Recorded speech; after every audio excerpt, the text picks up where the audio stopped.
కానీ తూ అని పాపన వాడు పోతాడు పోని మనం మంచి పని చేయాలి దేవుడు శిక్ష ఇచ్చిండు నేను ప్రమాణ స్వీకారం చేసినాడే కూలబడ్డాడు నడువిరిగింది ఇంతకంటే పెద్ద శిక్ష నేను జైలు వేసినా అయ్యేదేం లేదు ఆయననే ఫామ్ హౌస్ను ఒక బందీఖానగా మార్చుకొని చుట్టూతో నా పోలీసులే ఉన్నారు లోపల ఆయన ఉన్నాడు చెర్లపల్లికి పంపించినా చెంచల్గూడకు పంపించిన గదే అవుతుంది కదా ఇక తిండి బరువు నాకు ఎక్కువ అవుతుంది అదొకటి లోపల చెర్లపల్లి చెంచల్గూడ పెడితే ఆయన తిండే తినికి మళ్ళీ ఆయన ఏదైనా కావాలంటే అదిగిన అయితే సర్కార్కి ఎక్కువ ఖర్చు అవుతుంది తిండి ఆయన సంపాదించేది ఇన్నా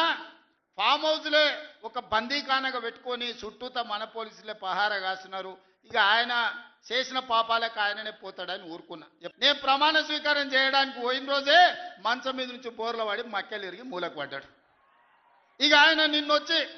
పెద్ద మనిషిలాగా మంచి చెప్తాడేమో అనుకున్నా తోలు తీస్తా అని అన్నాడు తోలు తీస్తాడంటేనే ఇక నేను చెప్పదలుచుకున్నా అయ్యేగా నా సంగతి వదులు కానీ మా సర్పంచులు వచ్చిండ్రు రా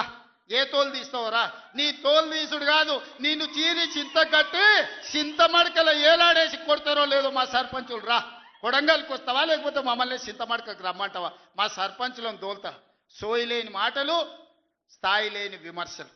ఒక్కటన్నా అక్కడికి వచ్చే మాట మాట్లాడిండా